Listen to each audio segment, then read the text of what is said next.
Hi, Suzanne. How you doing? Hi. Well, thank you. Thanks for having me. Yeah, good to be joining you today. This is the fifth session in our series, and I'm quite excited about today's one. In our last talk with Karaba, we talked about the idea of innovation, and we're going to be digging into that today. But I thought before we go into that, I'll just preempt it with a little bit of an introduction to yourself, if you don't mind. So we'll just do a little background. So we were just chatting, Suzanne, and you've got a background in public relations, and you're actually saying that you started your career as a public relations practitioner for the Sharks rugby team, which I've got a personal interest in.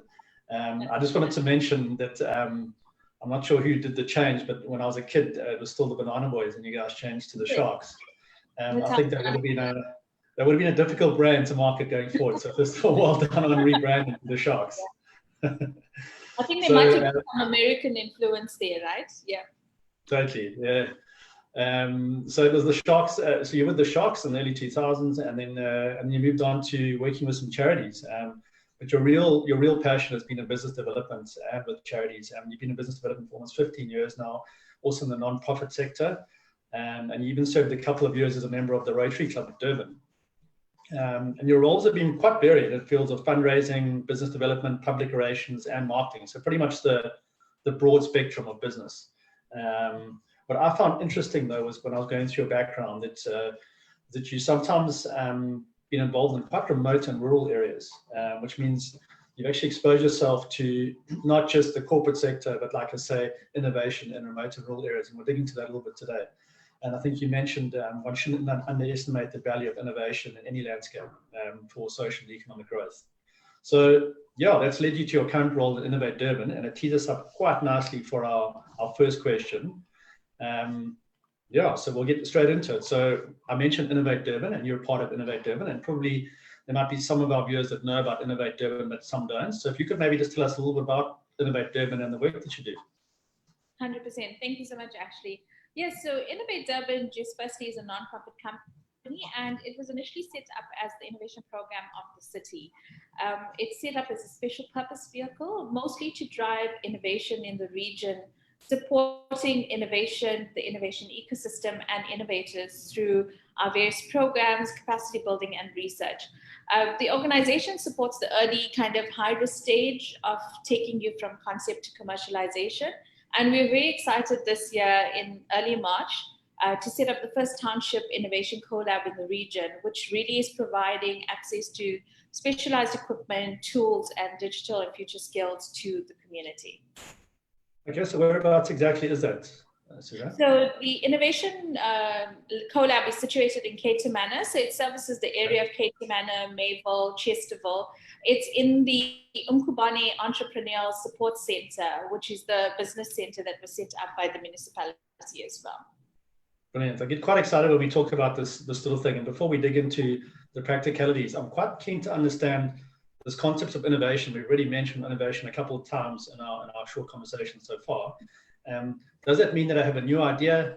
Could you maybe unpack this concept of innovation for us? 100%. So in terms of it being a new idea, I think first it's important to distinguish between an invention and then an innovation. And in short, you don't need to have a new idea, but let me explain, because it can actually be both.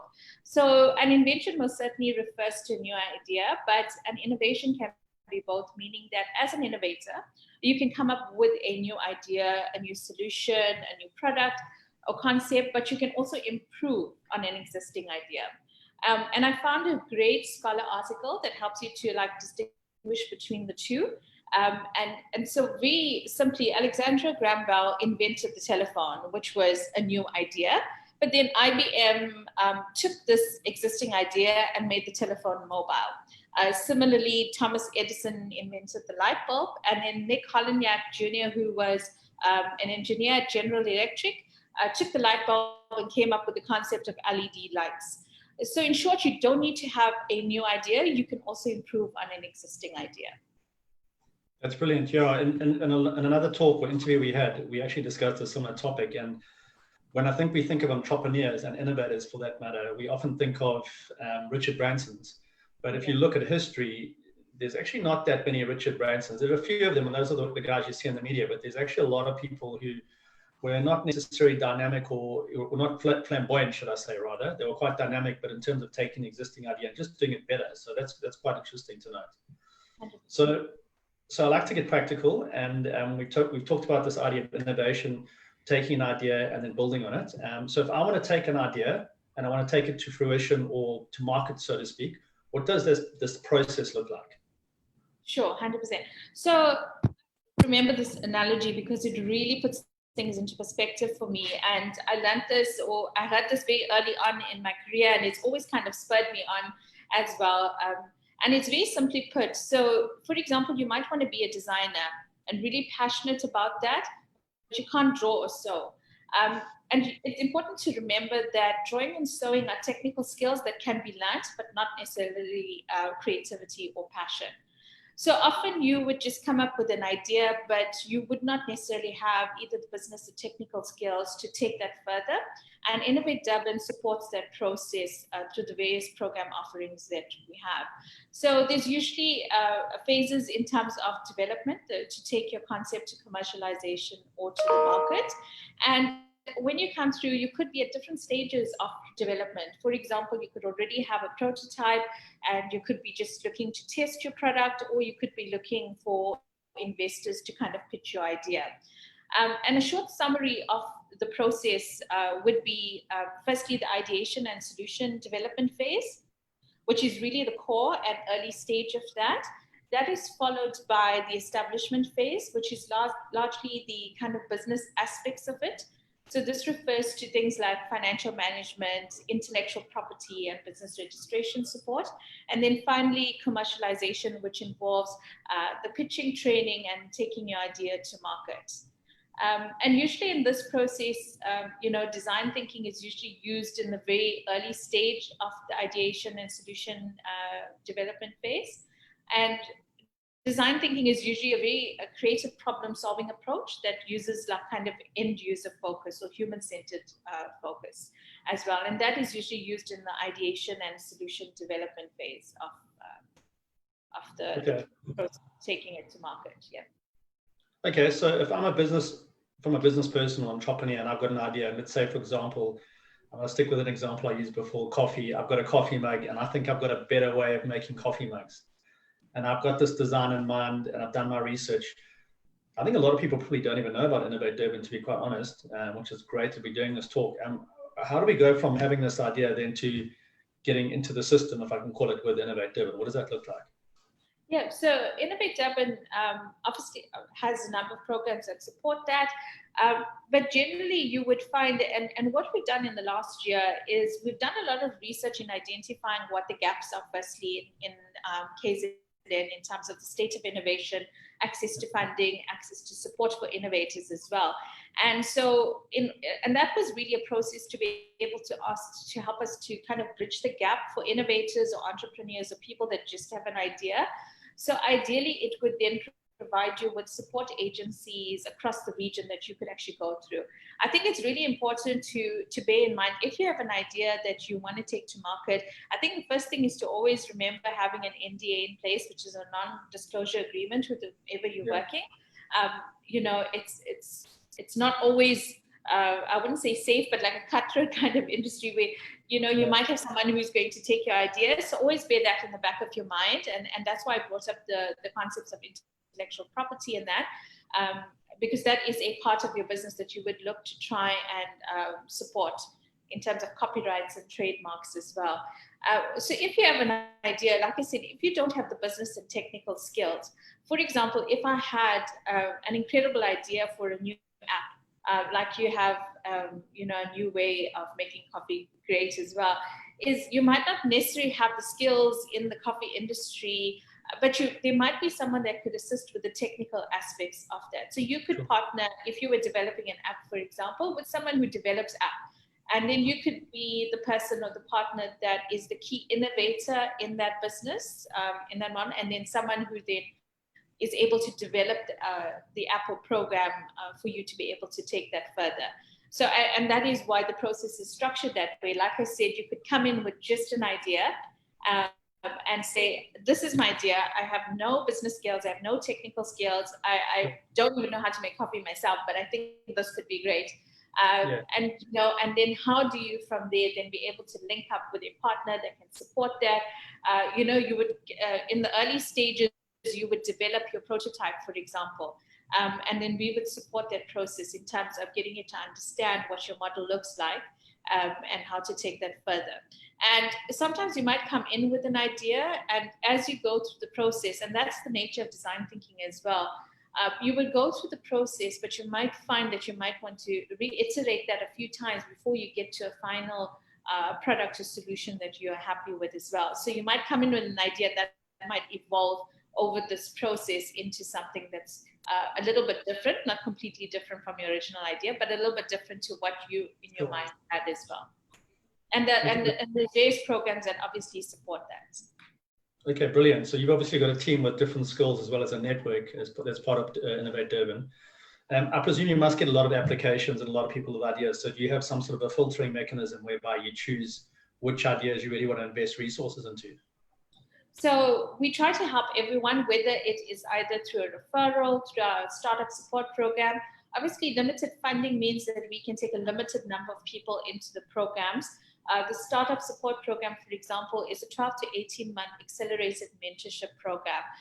But there's a limited number of people based on funding that we can actually take into that group.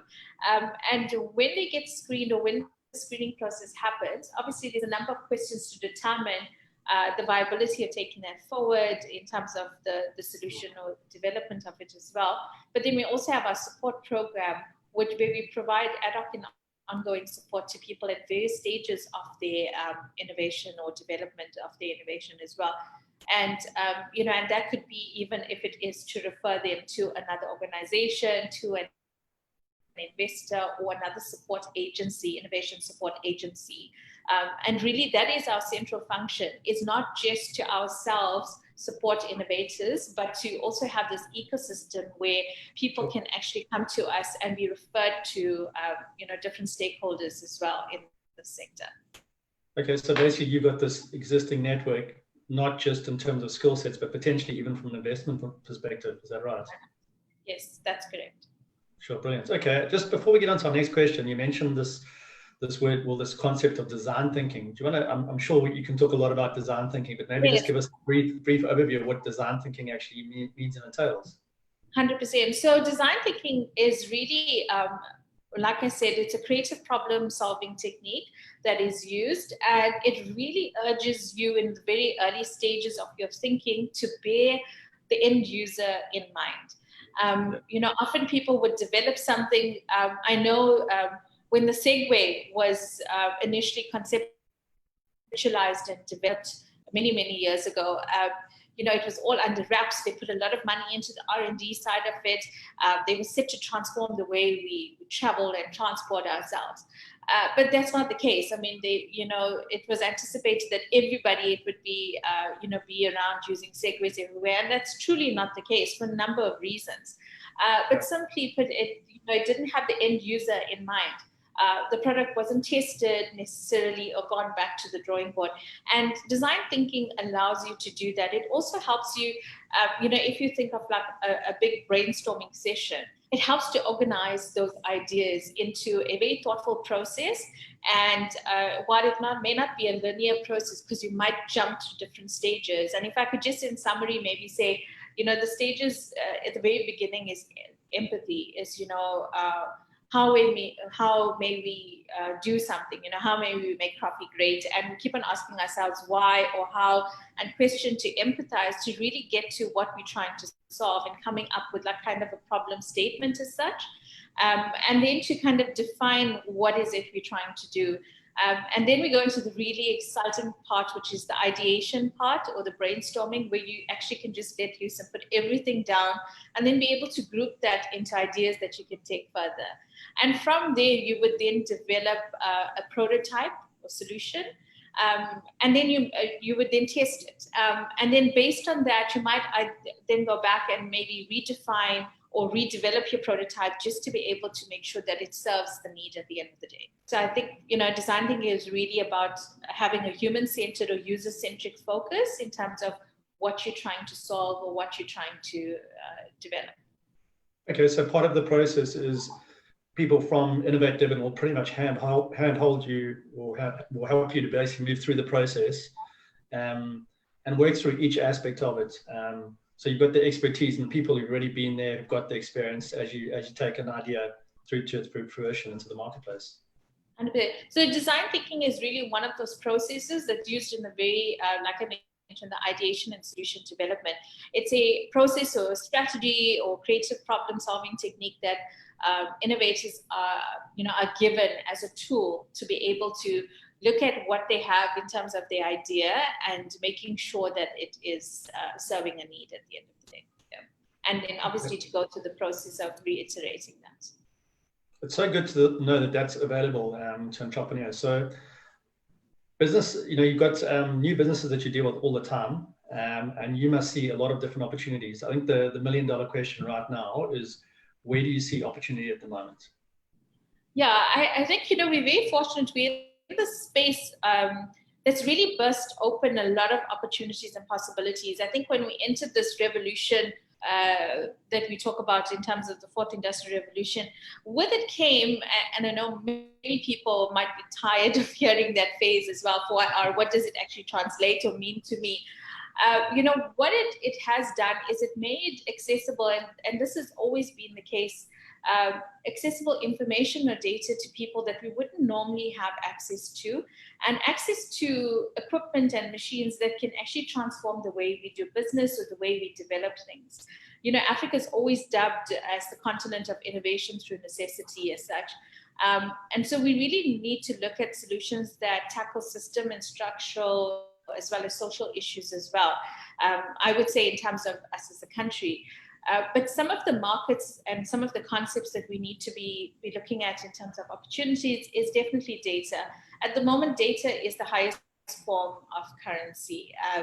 I know I was watching a series on Netflix, I think it was Social Dilemma, or The Social Dilemma, and it said basically, if you're not buying a product, you are the product. So, often when you are downloading free apps or you're using something and you look at it and you think, oh, yes, you have access to this and you're able to do something. Actually, what's happening is your information is being collected. So data is a huge part of how we collect, store, manage, and use data in order to take our businesses forward as well. And it's really a primary starting point, I think, for a lot of people that is easy to access. An easy opportunity for us to look at as such. And then we look at, for example, the drone industry, which is an existing industry, but really an emerging market. And when we talk about drones, we're not talking about just drone pilots, we're talking about the application of drones in various industries across various sectors, security, photography. If you take a simple example of how people have transformed how they've used videos, how they're now doing virtual tours, how they're doing photography, even at just weddings or parties, and the use of drones in that. It's really opened up the market as well. 3D printing and 3D machinery and access to that has really changed the marketplace as such, even within engineering. Usually if a part of a machine is now broken, it might take you months to get something from a supply that might be overseas for a specialized equipment or part. You can now process that information through a program, have it designed, and have it produced in a minimum period of time, depending on what you're producing, using 3D printers as such. The other is machine learning, which is quite interesting and somehow linked to perhaps data as well. It's also a scary kind of concept to look at as well, but it's something to maybe look at. And I think what we've seen during this global pandemic, which is glaring us, is convenience, the area of convenience. Making things easy and accessible. I would on saying that humans are lazy, but it's what has happened during this global pandemic. It's become so easy to do so many things now. accessing, so many of the supermarkets have now jumped on board onto the whole delivery system as well. It's in terms of how have they made it easier or created or serviced a need for us. So anything that's a basic need, and I know one of the people that we chatted to earlier this year, Lebro from the GM group as well, also said you must create a solution for something people need. They must wake up in the morning and you know that it's something that they need, and you know that you have a market for it, that you can't do without it, like coffee, for example, you know. So just the convenience of it. Like now, with the whole pandemic, I know some of the cafes have the curbside collection, which is amazing. You can order ahead, you can stop there, and the barista will come out and give you your coffee, you know. So the whole concept of convenience. And so it might not be necessarily digitizing your business, but changing some of the processes in which you do things, or changing the way you do things. So business unusual as such. And I also think it's important to remember that most innovators, entrepreneurs have the goal of monetizing an idea or solution. And really that innovation in some service a need, you know, so to achieve that or bearing that in mind would be useful as well. Okay, brilliant. Yeah, you alluded to basically taking data, and we actually spoke about it in one of our previous interviews with Blake Rovenheim, and he talked about tech savviness. So it seems that the data is collecting data is one thing, but actually taking that data and analyzing it and then applying it practically is really key to businesses. So that's quite interesting. I'm gonna. Okay. I was going to say data, you know, is linked to data science and data analytics, you know, and really what data is doing, it's predicting patterns for sales, predicting patterns of people's behavior and what they would do next. And it's so simple. Like if you on some of your social media platforms and you were earlier Googling something and you were looking at the prices for something, in particular, for example, furniture. When you go back to your Facebook feed, you will see more and more coming up in terms of what you've just searched. And really what they're doing is they're kind of aggregating that data and kind of making, you know, making it more easier for you to buy something. Well, easier for the person who's providing that service to access information on you. And that's why I say if you are not buying a product, you are the product. And that's really interesting. Yeah. So I'm going to take your previous question. I'm going to just reframe it a little bit in the context of what you said. So you mentioned that, you know, business is changing, the workplace is changing, and with that change is going to become different. We're going to have different needs, and that's where the opportunity lies. So I think some people listening are going, yeah, but you know, Susanne, I'm not an expert. I don't have a computer science degree. I'm not good enough to be a technician and make my own 3D printer. So I think a lot of our viewers are watching this going, okay, those are quite great, but I've got a specific skill set. I'm also going to layer this question and say that I know that Innovate Durban, you aren't reactive. You know, you've got a very clear strategy. You look at the trends worldwide and you have a very clear strategy on where you think the needs are. So I guess my question is, with how business is changing, where are the opportunities going to be and in what sectors? And where should business owners or entrepreneurs be looking for those opportunities? Yeah, so I think, you know, like I said, and it's linked a little bit to the question above in terms of opportunities in the markets as well, in terms of where we should be looking. And I think, you know, the nature of innovation is that it's dynamic and it's changing all the time. And so I would go back to a very broad kind of idea or concept for people to bear in mind when they're thinking about where to next. And I would have to go to the topic of this talk or this session, which is disruption. And around disrupting your thinking, you know, businesses survive when they're able to adapt to change their thinking. And we should not do so just because of external pressure like global pandemic. But in order to be a leader, I think disruption and innovation should be built into the model of our business. Often businesses are established initially when you have an idea actually or an innovation and you go into business. And once it's commercialized, then you stop innovating. And I think that's where the danger of it is. So you could have anything from a, like you're saying, like an ordinary coffee business, you know, as an example that I was alluding to earlier. And that might be your specific skill set or your passion. It doesn't mean you now have to change what you do. You can adapt or change the time, use what is available to you in terms of accessing markets, whether it is data, whether it's digitizing your business, like the simple order ahead of time. I often would say it's not practical financially. Sometimes it doesn't make financial sense to digitize or transform your entire business.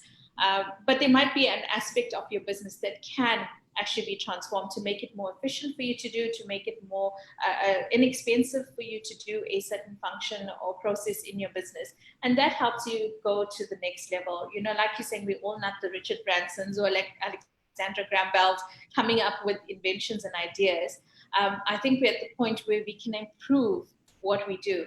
I think at the back of our minds as well, we have to bear in mind, I think Henry Ford did say, if you ask people what they want, they would say a faster horse. And the thing is that's the nature of innovation. You can't just put it into a box and say this is what it's dynamic, it's changing. Tomorrow we might come up with a completely different way of doing things. And it might be just an innovation or an idea that someone was just dreaming about or thinking about. I think what is important is to not limit yourself in terms of saying, this is my specific set skill. What people are finding now in the way the future of work is going is that it's changing all the time. I mean, the careers we were trained for years ago, even in my space, is completely transformed in terms of the digital space. I think you need to be an expert generalist, so a master of many trades, but an expert in one. So, I know they always say a jack of all trades and a master of none, but I think it's a jack of all trades and a master of one. So if you have, and I saw that it's not my own words, it's from Insaka e-commerce kind of platform, and they had a session, and that was really stuck out for me because you really need to have that as a business person at the back of your mind. If you want your business to change, remember that innovation is dynamic. It is a dynamic kind of sector that we are in at the moment, and it's changing all the time. You can have your specific set of skills, but there's so much opportunities that are now available and accessible to you. Like I said, if you want to develop an app, but you're not a programmer or someone that can develop apps yourself, you can actually partner with someone that can take your idea further. So just remember that, I think, when you're looking at that kind of aspects. Okay, so the way I understand it is that the starting point is understanding what the need is. And if we take the coffee example, coffee is still a need. So people still want coffee. It would just be a way of how can I do it better, or how can I do it cheaper or more efficiently? So that's your starting point. Or we look at it and say, well, this is a need, but it's a new need, and look into the future and say, what does that need look like? And articulate that and work backwards in terms of the steps you need to get there.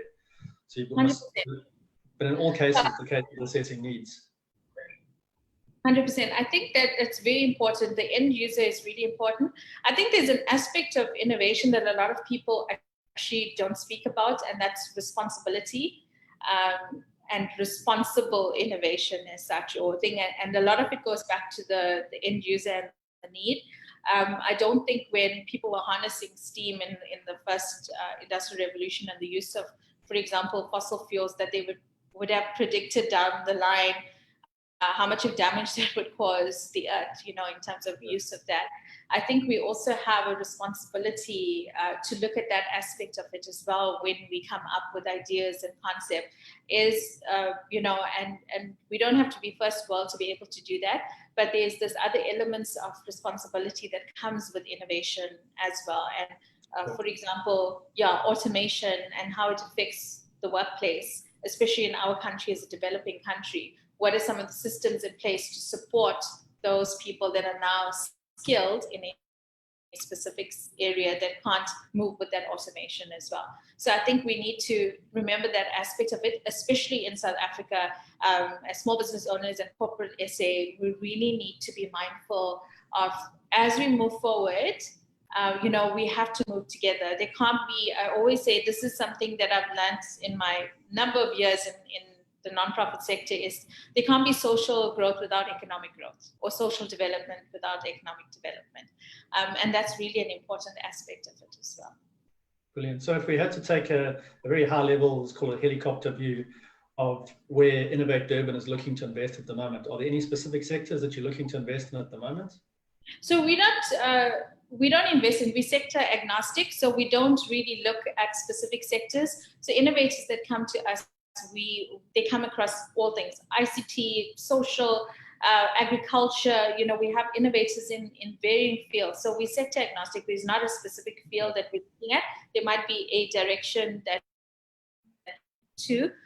But really, we're like a central agency that's there to kind of build this ecosystem and provide networks and support to innovators and innovation as well. Okay, we're really about building the innovator. Yeah, I have to maybe just say that. Yeah. Wish I had known about this sort of thing years ago when I was a young entrepreneur, but there's still a lot of opportunity. So, just in wrapping up, I know you've got a design workshop coming up. Could you maybe tell us about that and when it is and what it's all about and if you can attend? 100%. So with the current global pandemic, we changed the delivery methods of how we do things. We have a virtual design thinking workshop coming up on the 8th of October. And if people want more information, it's set over 3 sessions.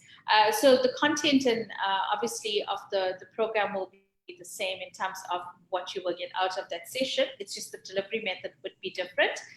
But for more information, people can contact Nosipo at innovate.durban. That's Nosipo, Nosipo at innovate.durban. There's no .co.za at the end, so just remember that. And anyone can attend? So anyone can attend. There's a registration link that you will be sent.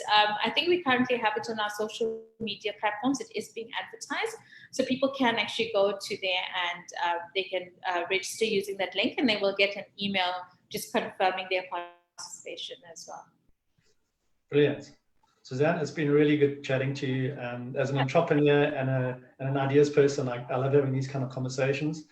I just want to say thank you for all the work that you and the team at Innovate Durban are doing. I think it's really needed in the city in South Africa, and I think there's a huge amount of potential in South Africa and in Africa. So yeah, well done, and thanks so much for our chat today. Yes, thank you so much. Thanks for having us.